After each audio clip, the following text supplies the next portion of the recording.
Good evening and welcome to tonight's Black Mental Health is Black Health. And as always, I have an amazing guest that you will get to meet in just a moment. But before we get started, giving you some valuable information, we're going to take in three deep cleansing breaths.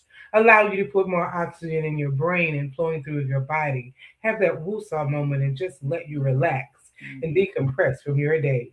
So I'll count into four very slowly. Say in and very slowly out, and we'll get started. Breathe in, two, three, four, out, two, three, four.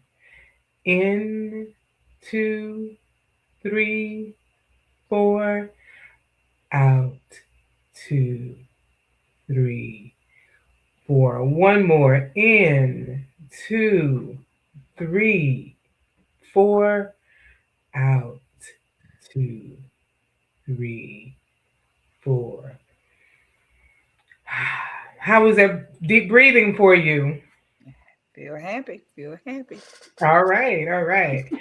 As I said, we have an exciting, very knowledgeable guest on tonight, Miss Pam Gasson. So tell us who you are and something cool about yourself. Well, good evening, everyone. And it is so good to be back with you again, Bronwyn. I think we did this once before. Yes, in Um, 2024. I live in Missouri City, Texas. I am a native Texan. I was born on the island, BOI, the I island of didn't know Boi. that. And I am the on the board of directors of the Houston Voting Initiative, which is a nonprofit that Dr. Annie Johnson Benefield and I started. We are both veterans of the League of Women Voters. And so we decided we would start our own nonprofit because we want to concentrate on empowering and educating Black people, people in our community. Mm-hmm. And we were kind of limited, and constrained otherwise. So we've started our own thing. And Awesome. yeah, so that's who I am. I also work in the community. I'm on the board of directors. Actually, I'm the president of the board of directors of the Fort Bend County Appraisal District. So, Hmm. um, and that's kind of my community service. So that's who I am. You wanted me to tell you something fun Or about me? something cool. That was so cool there. Keep going. Tell us, yes, one more fun fact, because that was like, wow, amazing. Well, I have learned the joy of being friends with my grown daughters. And that is a blessing because I Mm-hmm. can remember telling them, they would say, I'll be your friend if you let me do so and so. And I'd say, I don't need to be your friend, I'm your mother. Mm-hmm. But my younger daughter, who lives in Sugarland, the older daughter lives in another state. But the younger daughter and I travel together. That's Ah, We're travel buddies, that and is cool. we've gone to a couple of continents together. So Wow. we and I love to travel. So, Mhm. but I'm enjoying being friends with my daughter. And I will tell you that is an amazing thing. As a therapist, I will tell you that is awesome because so many don't. That doesn't happen. Right, right. Well, we are going to jump right into voter education. Mm, Tomorrow is the last day of early voting in this primary, and the primary election date is Tuesday. In the last week, I have fielded several questions about primaries and voting. That's why I asked Pam to come on because this is her area of expertise and to help us out. So, Pam, start off and let us know what is a primary. I'm so glad you asked. Primary, if you look it up in the dictionary, it means first.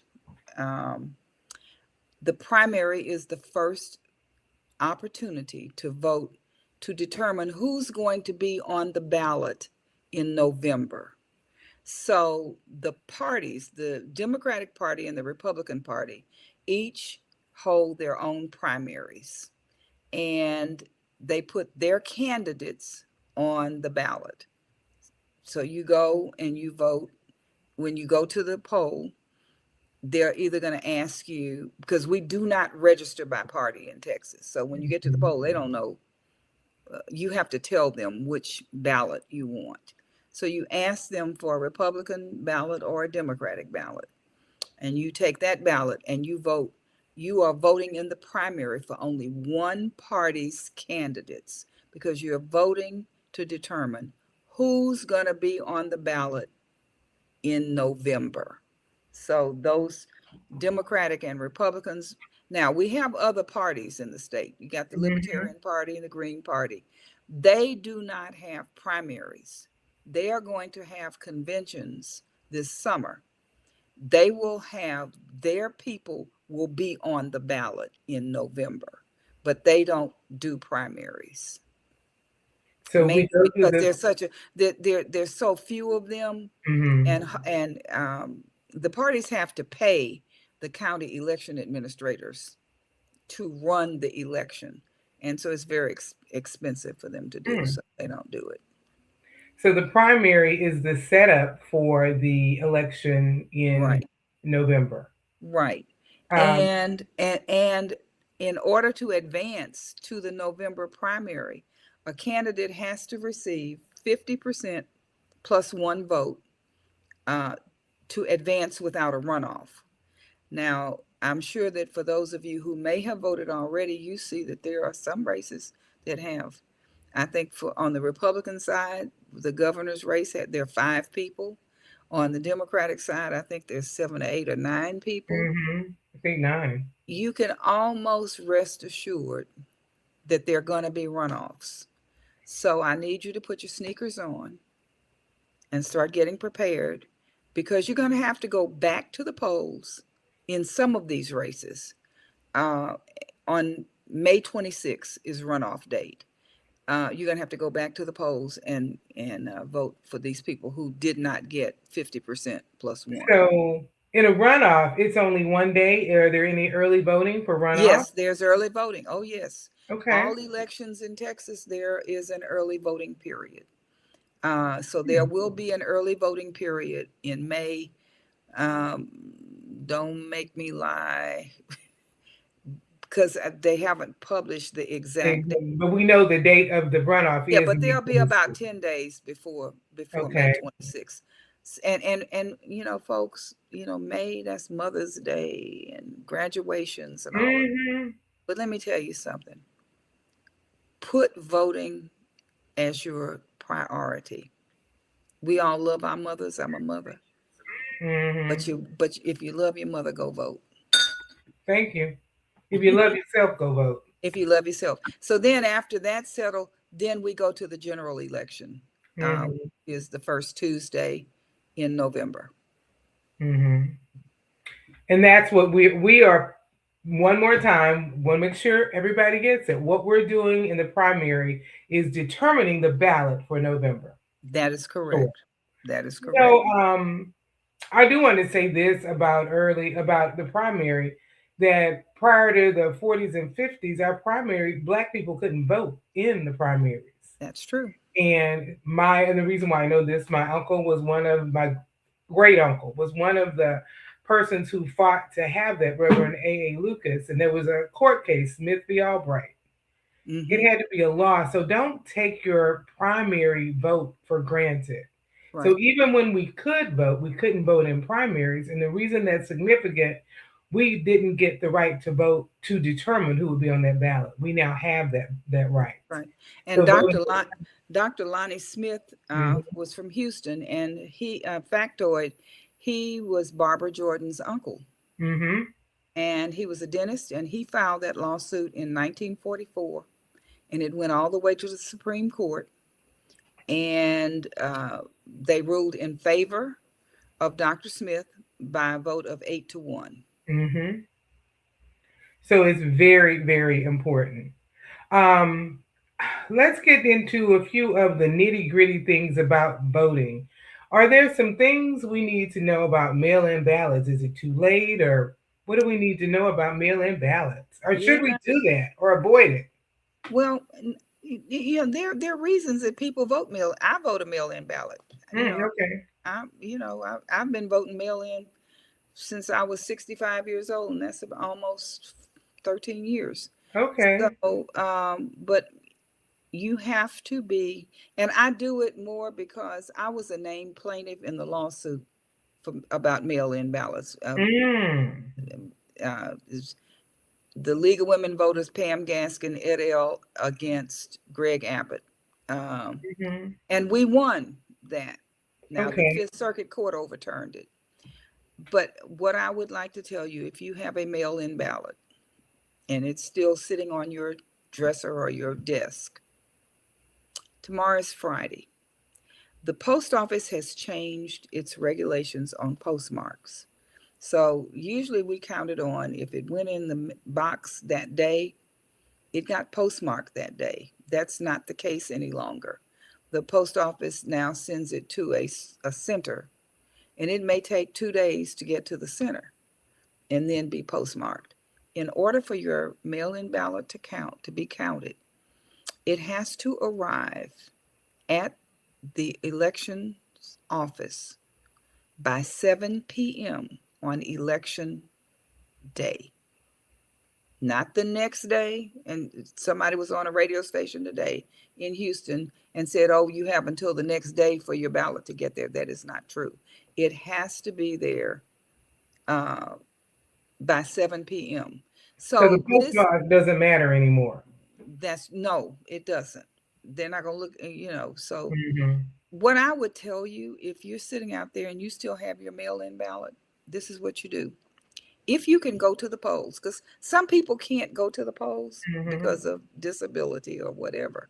Because remember, it's only 4 categories of people who can vote mail-in: over 65, uh, out of the county for the duration of the voting period. That means from the first day of early voting through. Mm-hmm. The actual day. You have to be in jail, incarcerated, so you can't get to the polls, obviously. Mm-hmm. And let's see. Pregnant and expecting within 3 weeks. Either way, okay. So it's not that many people, Mm-hmm. but what you can do is, if you're like me and you're holding it, I've sent mine in, but you can take that ballot to the polling place and you tell the judge, you ask to speak to the election judge, and the judge will come out. You hand them the ballot. You say, I am surrendering my ballot. What they then do is they put in a call to the elections office. They cancel out that mail-in ballot. You sign something that says, I have surrendered my mail-in ballot. And they give you a ballot and you go vote. So just because you got a mail-in ballot does not constrain you to vote mail-in. You can surrender that ballot. Okay. And if my mail-in ballot was sitting on my desk right now, I would go vote tomorrow. I don't think I'd want to risk, because a lot of these blue boxes that you drop your thing in, they don't pick up the mail until 5:30, 6 o'clock, 7 o'clock. So, And then it has to go somewhere right. else to be processed, then mailed, so it may not make it there by Tuesday at this point. That's right. And if you have already sent in your ballot, you can track your ballot. There's something called Ballot Tracker. And you can go to the Secretary of State's website, votetexas.gov. Mm-hmm. And it's this, one of the little selections is Ballot Tracker. Track my ballot, I think it says. You click Wow, on, okay. and you put in your name, Mm-hmm. your birthday, either your driver's license or the last 4 of your social. And it'll tell you that, your ballot has been received, your ballot has been accepted. Wow. It tracks it right on through. So you can do that. That's good to know. Mm-hmm. Or if you are disabled and you can't go, there is curbside voting. You can surrender your ballot. You get somebody to take you to the polls, ask them to go in and get they will bring a machine out to the car Right. and you I can was going vote. to mention that. Talking about that, and you said how on a radio show you heard something. We hear misinformation and disinformation, Yeah. and they're not the same thing. So tell us the difference and give us some examples, even in this particular election in the state of Texas, of misinformation versus disinformation. Okay. Misinformation. I just gave you an example. Someone was on the radio, and this person I don't think was intending to lead you the wrong way. They just Mm-hmm. didn't know. Mm-hmm. And he said, it has to be in the day after. You have until the day after. Mm-hmm. That's misinformation. Disinformation is if you get something in the mail and it tells you that election day is on uh, Wednesday, March 5th. And that's disinformation, and that's intentional. And people do that in minority communities a lot. Mm-hmm. They get these little postcards. We have some disinformation going on here in Missouri City. Um, Someone has sent out some little, because the ballots are long, and folks are Very. like, oh, just somebody tell me who to vote for. Well, somebody out here has sent out like some pre-marked ballots and said, you can take this into the voting booth with you and just copy this. And they had all kinds of um, wrong stuff. Like they had a Democrat and a Republican, and it had, like for governor, it had Mm-hmm. two people, and it had checked Greg Abbott. So, but then down further, they might have checked a Democrat for something. That's disinformation Because they cannot be on the same. Yeah. because So you're basically, not going to get them on the same ballot if that's mm, disinformation. disinformation is a true falsehood, Right. It's and intent. It's misinformation is you. I'm not trying to mislead you. One is purposeful, and one is not. yes, yes, yes. And we have to be careful about that. Look at some of the ads that are being run. Uh, we have to put on our thinking caps. Mm-hmm. There's an ad that's being run for a candidate who's running for comptroller. Now, what the comptroller does Mm-hmm. is in charge of the budget. He has to let the legislature know how much money there is, how much is coming in, all this stuff. It's a financial Right. job. Well, I'm looking at ads, and there's somebody he's going to do away with DEI, and he shows a picture of a newborn baby, and I'm endorsed by the Right to Life group. That stuff doesn't have anything to do with being comptroller. Mm-hmm. Tell me, do you have a CPA? What are You your qualifications for What the are your job? What do qualifications? you want to do in the job? Not That's the right. That's extraneous right. things. So, just be very mindful when you watch these things and you say, is somebody trying to, you know, Zoom me or what? So, We really have to use our critical thinking skills when it yes, comes to looking at these ads because you're right. And you hear some things that they don't even make sense when you stop and listen to what they're saying. that's It correct. is banning Sharia law when it is not practiced in Texas. Things that it's Right. like, Right. what are you banning? It doesn't happen. And Yep. so we have to really be critical. And I do know if you're one who watches television, you're going to be bombarded or listen to the radio. You are bombarded by ads. Yeah. Yeah. So you can either listen critically or just turn the TV down or the radio down when they're on. Yeah. Because it can be confusing and it sounds funny, but I had to tell someone they were talking, and I was said, "Stop watching them. That's right. That's right. You don't have to watch That's it. not the You way have free you want." will. Thank you. Turn it down. Right. And there are ways online, which I'll mention. If you go to whatever county you're in, you can go to your county's website and put "Find My Ballot," They say it different ways, per county, but you can pull up your own ballot and you will see the people who are running. You can go to the League of Women Voters and candidates answer a question. They each answer the same question. You can look at their answers and let them and what they put out about themselves guide you, as Right. opposed to all of these commercials where they're, oh, it's just so much. Do some things that are take you a little step further. And this is a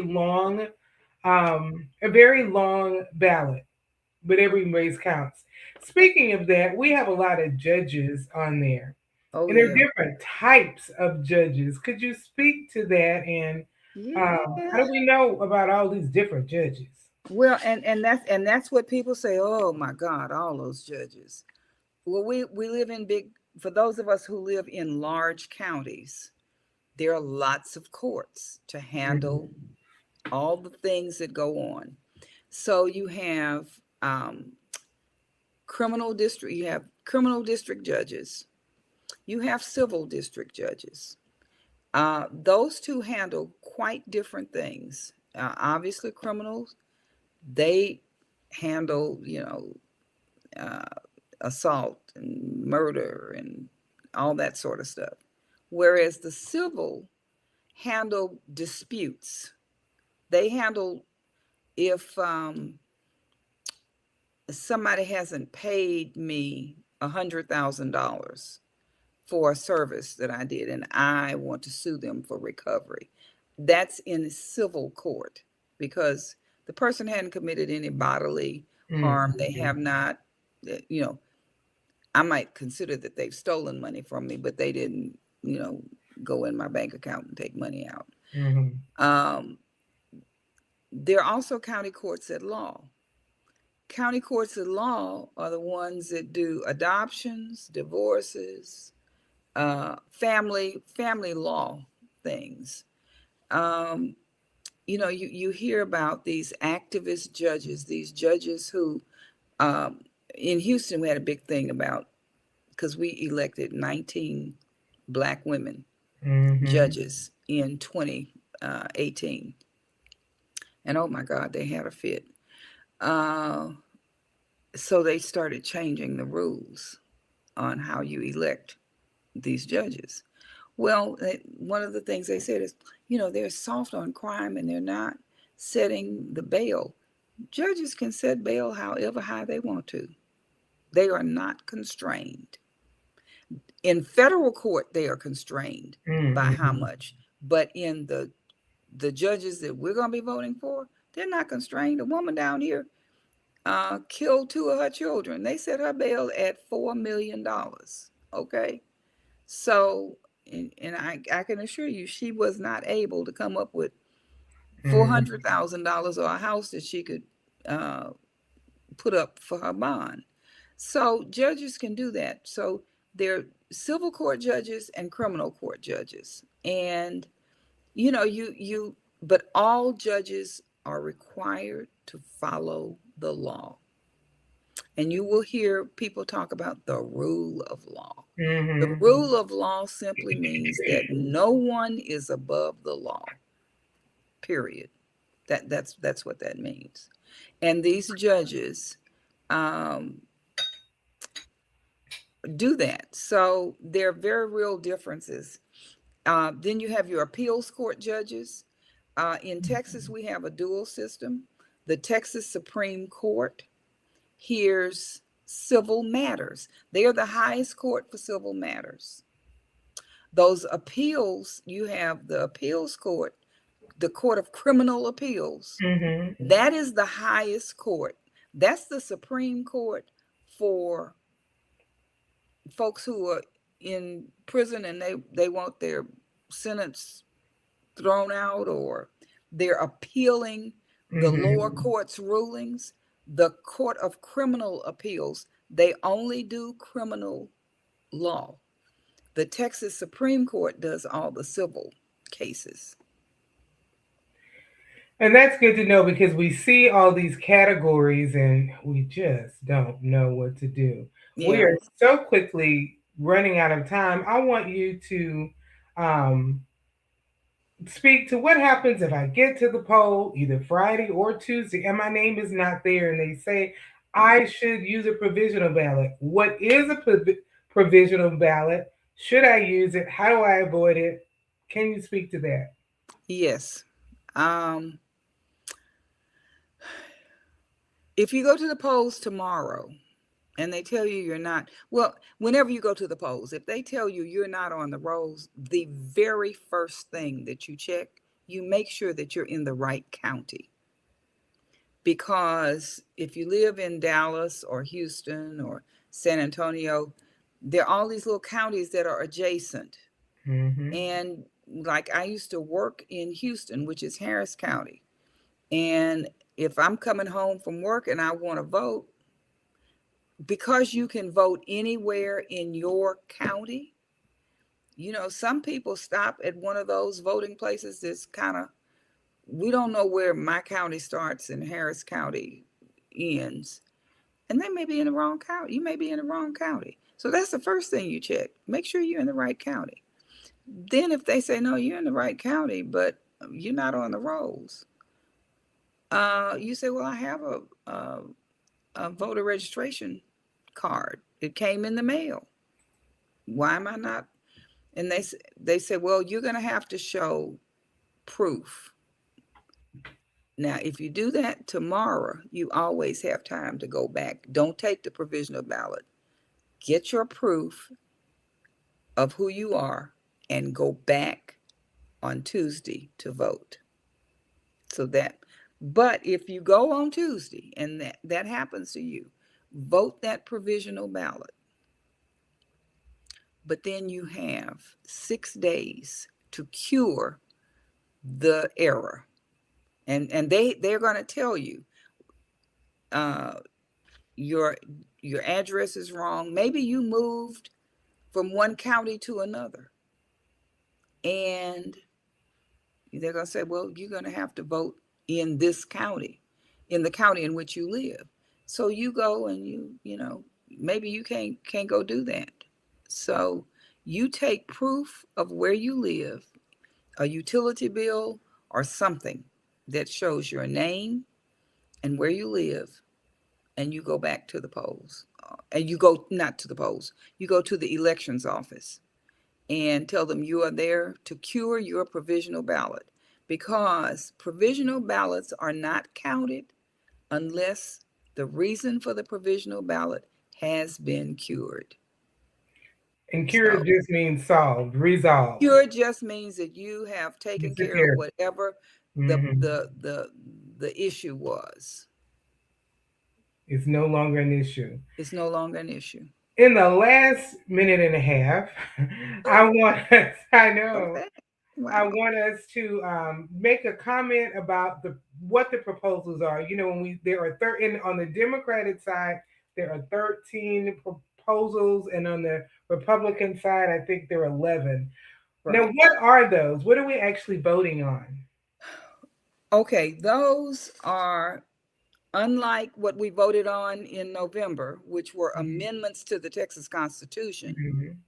These are non-binding, and what they are, the parties will use your responses in the aggregate to do their party platforms. So, you know, they come out with a statement of belief. You know, we are Democrats and we believe in free public schools. We believe in clean water. We believe that everybody should have health, that healthcare is a right, not a privilege. You know, I can't remember all of the things. As opposed to on the Republican primary, they've got things like Sharia law will not take place in Texas, and life begins at conception. Fertilization. At fertilization. And I mean, that is on there. So it's kind of a statement of what the party believes, and they will use that in their platform. And you'll hear some of these things in the run up to the general election. Oh, and that's good to know, because we don't quite, a lot of people didn't understand what are we voting for. So these are things we're voting for to become a law. It is the No, party not a law, platform. not a law, not Mm, a I law. just- It's not binding. right. It's just the party platform. And that's why I really wanted to point Yeah, that out to understand. yeah. And there are a lot of, And you know what? If you don't believe in something, don't vote for it. Vote yes. no. Vote no. So, Hmm. We are out of time. It was so quick. a very quick 30 minutes, but we We got a didn't get lot to of, talk about county clerks and district clerks. so much, so much. There is Look so, it up, people. Look it up. Google it. yes. And tell us your organization. Do you have a website? Could you tell us that? Yes.